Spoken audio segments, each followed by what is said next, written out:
Pilpres 2024, Anies Baswedan sudah miliki relawan. Akankah mulusnya? Ditulis oleh Putri Diani di siwar.com.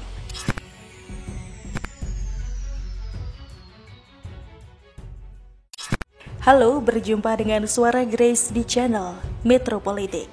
Nampaknya memang benar Anies Baswedan memiliki keinginan untuk maju pada Pilpres 2024.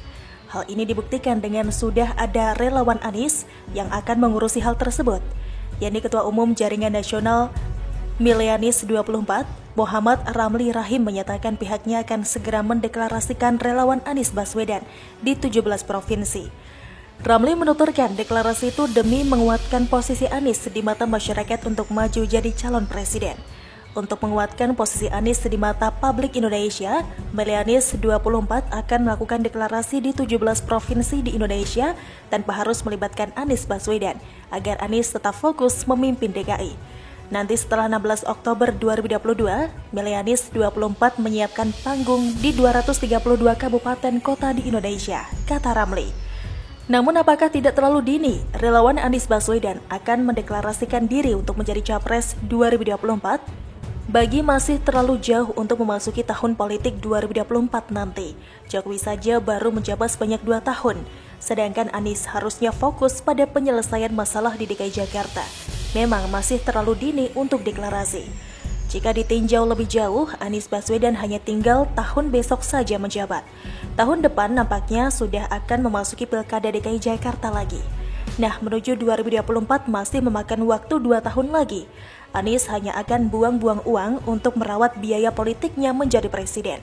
Apakah modal menjadi gubernur DKI Jakarta cukup?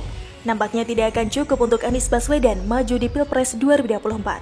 Di mana hingga saat ini Anies Baswedan masih belum bisa menyelesaikan sejumlah masalah yang terjadi di DKI Jakarta. Banjir di DKI Jakarta, rumah DP 0 rupiah sampai saat ini saja tidak jelas pengelolaannya. Bahkan KPK menemukan korupsi atas apa yang dilakukan oleh Anies Baswedan. Janji lainnya yang belum ditepati adalah penjualan saham Bir DKI Jakarta yang mandek hingga kini. Belum lagi DKI Jakarta mendapat rapot yang sangat jelek dalam pengelolaan COVID-19. Bahkan Anies sendiri marah ketika mendapatkan hasil rapot tersebut. Memang Anies Baswedan tidak bisa bekerja untuk pengelolaan wilayah. Untuk itu tidak usah dipaksakan Anies Baswedan maju sebagai presiden. Berfokus menyelesaikan masalah DKI Jakarta tidak cukup untuk meraih posisi RI 1. Memang benar hasil survei yang beredar posisinya cukup lumayan bagus. Namun menabung citra selama 2 tahun bukan hal sulit. Ditambah biaya kos politik di sejumlah daerah cukup besar. Posisi Anies nantinya akan sama seperti Gatot Nurmantio. Bagaimanapun juga Anies Baswedan bukan kader partai. Anies tidak mau masuk dalam lingkaran partai, sama halnya dengan Ridwan Kamil. Ini cukup menyulitkan bagi seseorang yang bukan berasal dari kader partai untuk menjadi presiden.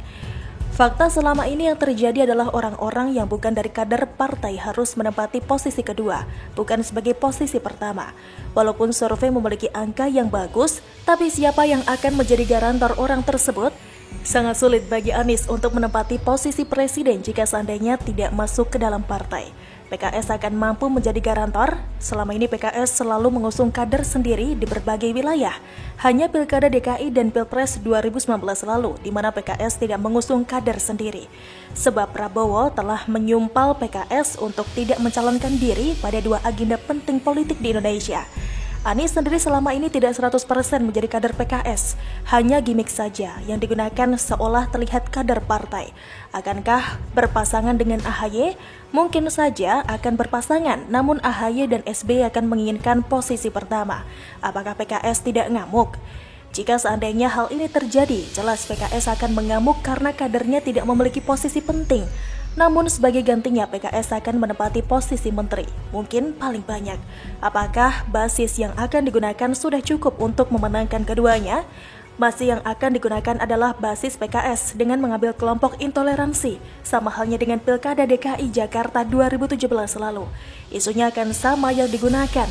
Sejumlah provokasi dan lainnya akan hadir di dalam Pilpres 2024 jika seandainya Partai Demokrat akan berkoalisi. Bagaimana menurut Anda? Silakan tulis komen Anda di kolom komentar. Jangan lupa untuk like, subscribe, dan share. Grace pamit, sampai jumpa.